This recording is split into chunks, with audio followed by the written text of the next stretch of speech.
inyong lahat. Ito ay isa pang report na aking ibibigay tungkol sa mga investigasyon at kaso sa mga questionable flood control project na ating nakita. May babalita ko po sa inyo na ang passport po ni Zaldico ay kanselado na.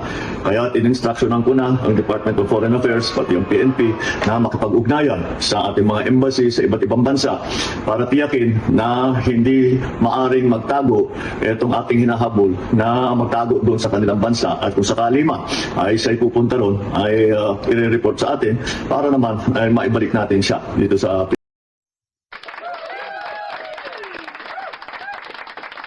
Okay, magandang araw po sa inyo lahat and welcome ulit dito sa ating YouTube Tabunan PH channel mga kababayan. Nandito ulit tayo para sa ating panibagong reaction video ngayon. Ito mga kababayan, pag-usapan natin ngayon itong PBBM. May bagong pambubudol na naman.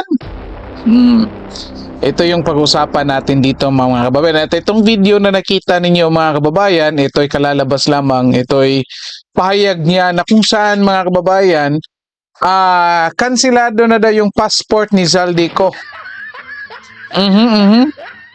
I-comment nyo dyan mga kababayan kung masasabi nyo dito kasi ito ang tagal-tagal na nito. Ngayon lang. Duda tayo dito mga kababayan kasi every time nagsasalita itong presidente mga kababayan, nagbibigay ng report, kasunod nito ay video naman ni Zaldico. Maglalabas ng video si Zaldico. At ito pa mga kababayan matagal na naglabas ng warrant of arrest ang Sandigan Bayan laban kay Zaldico at utos na kansilahin yung passport niya. Tanong natin, bakit ngayon lang ito? Again, kung talagang gustong papawain ito ni PBBM mga kababayan, bakit ngayon lang ito? Tignan natin itong mga pangyayari, lahat ng mga pangyayari mga kababayan. Iko-connecta natin ito ngayon lahat para masagot natin ito. Bakit ngayon lang? Anong sabi ni PBBM dati? Mayroon daw binakmail daw siya ni Zaldico. Akalain mo? Isang congressman ng blackmail ng presidente. Akala siguro ni PBBM mga kababayan, ganyan tayo katanga. Naniniwala sa kanyang sinasabi na kaya siyang i-blackmail dito ni Zaldico. Diba? Kung siya presidente, i-blackmail siya. Tanong natin, hindi nga kaya si PBBM ang nang-blackmail dito kay Zaldico mga kababayan?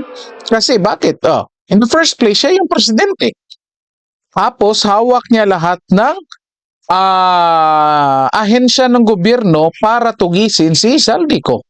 Again, hindi natin pinagtatanggol si Zaldico dito mga kababayan, pero ang hinahanap natin itong mga impormasyon na hawak dito ni Zaldico mga kababayan.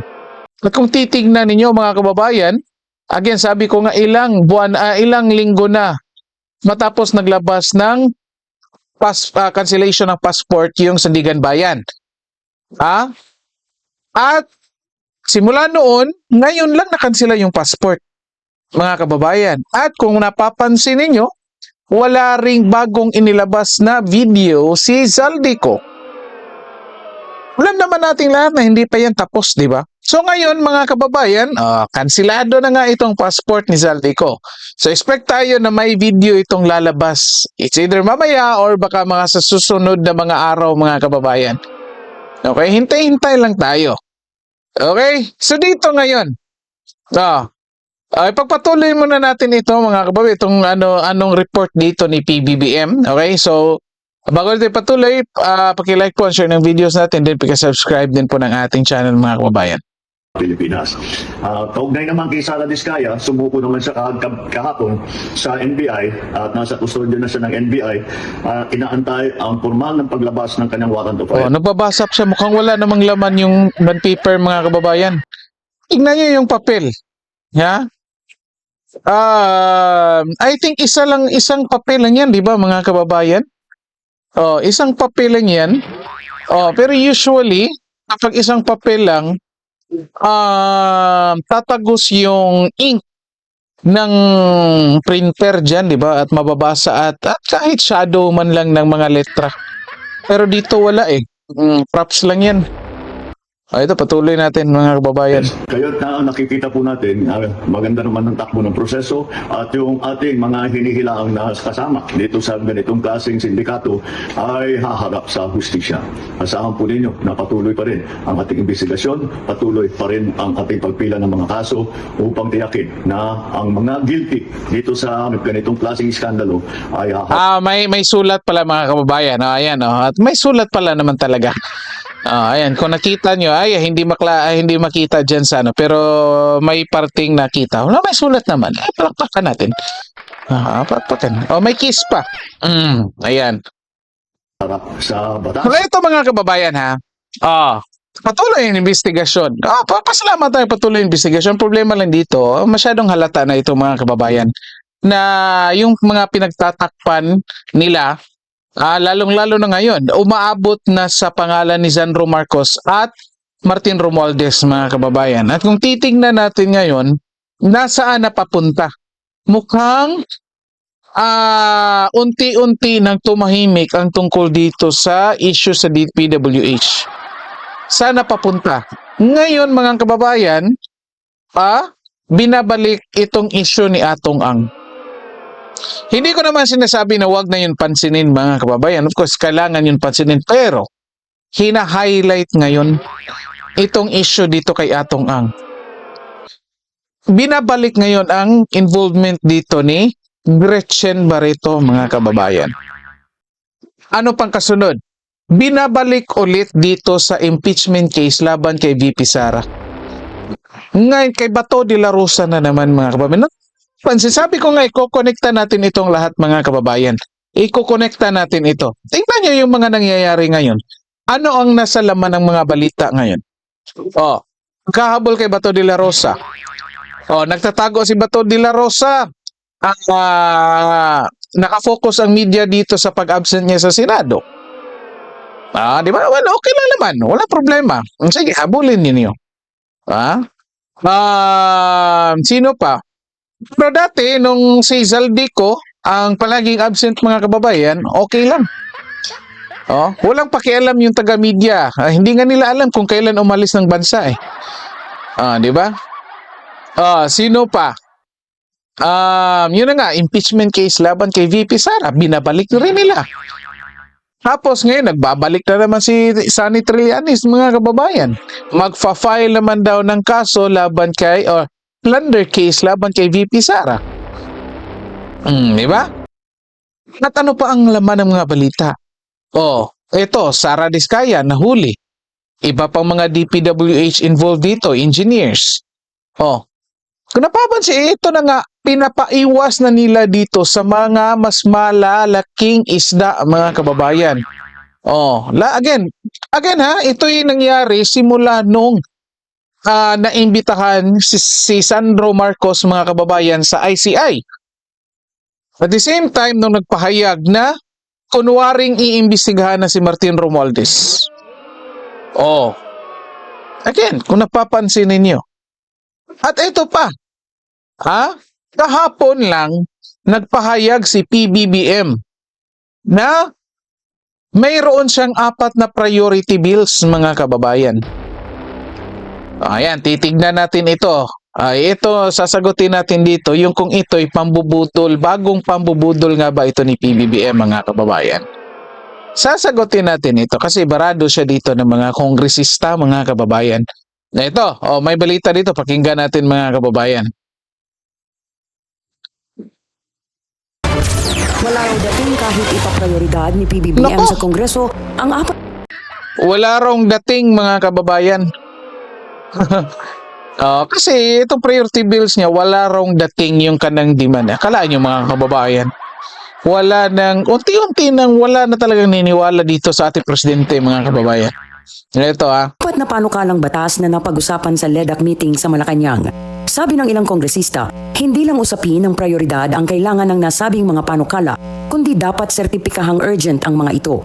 Kabilang sa 4 na panukalang batas ang Anti-Dynasty Bill, Independent People's Commission Act, Party List Reform Act at Citizens Access and Disclosure of Expenditures for National Accountability or CADENA Act.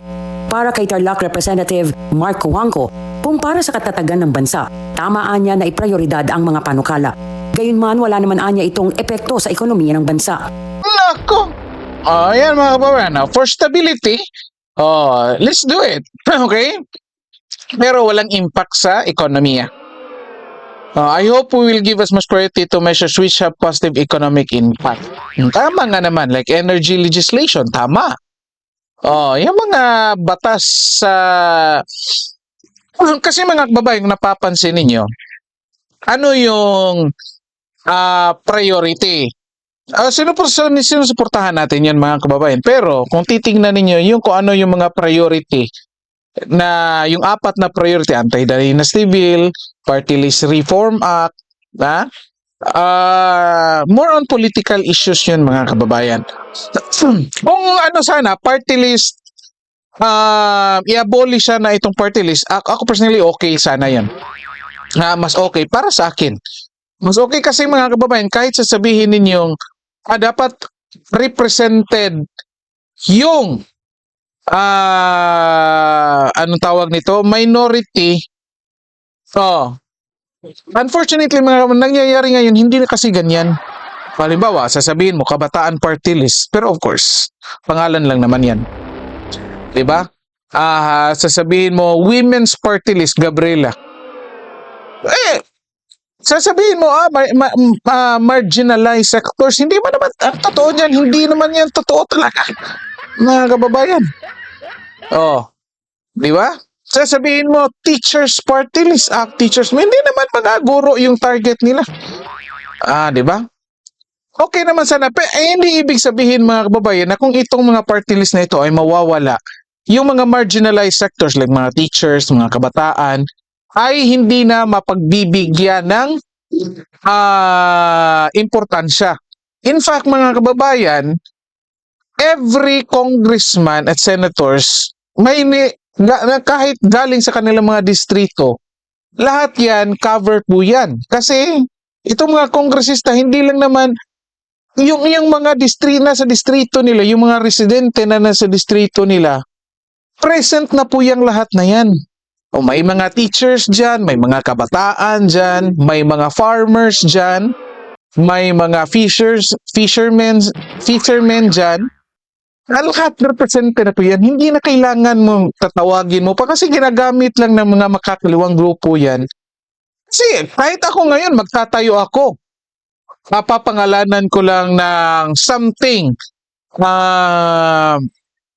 nasa marginalized sectors para tanggapin lang. Tapos yung totoong mga miyembro, totoong layunin, hindi, di ba? Pwede naman talagang ganyan. Di ba? Eto, patuloy natin mga kababayan. Dapat daw mga panukalang batas na may positibong pakinabang sa ekonomiya, gaya ng usapin sa enerhiya, ang dapat iprioridad ng Administrasyong Marcos. Duda rin si Caloocan Representative Edgar eto. Erice sa tunay na intensyon ng Pangulo dahil sa pabago-bagong naratibo nito. Matagal na kasing isinusulong Nako! Kabago-bagong naratibo mga kababayan. Dati pa ito. Nung una, wala siyang pakialam sa impeachment ni VP Sara. Hindi siya nag-uutos daw. Hindi niya alam daw ang galaw ng Congress. Nung kalaunan, wala niya.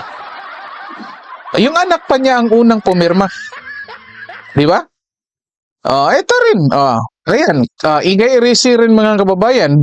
Pinuna ito. Pabago-bago. Ayan, basahin natin. As far as the Independent Commission, there's no longer need to prioritize it since both houses have acted on it and both were approved in the committee level. Nako, pahiyas PBBM na naman mga kababayan. Ang kailangan ay i-certify na ito ni PBBM as urgent.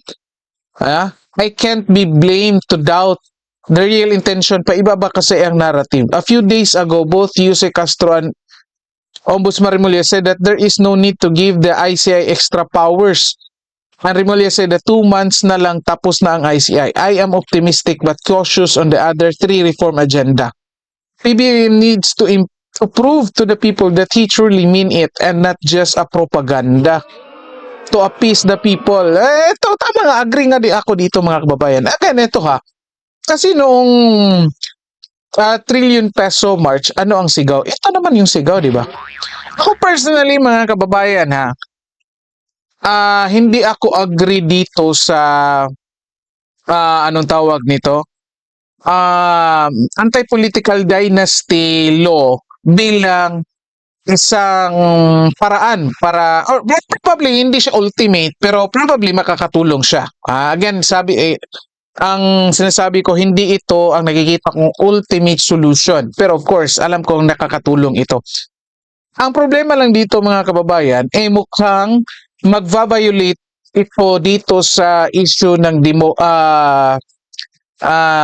democracy natin, na kung saan anong tawag nito, sa election code mga kababayan, kasi ang mga hinahalal natin ay dumaan sa voting. Okay? So, regardless kung magkakapatid yan, magkaanak, lahat, binoto yan ng taong bayan. Okay? So, binoto. Ang ano lang dito sa anti-political dynasty bill mga kababayan, ang inaasahan natin dito na sana, or hopefully, kung mayroon ng isa sa pamilya, dapat isa lang talaga. Yung iba hindi na pwede tumakbo. Para naman yung mga tao ay mayroong pagpipilian. Okay? Well, yan yung inaasahan natin. Para hindi magva-violate doon sa election process natin. Okay?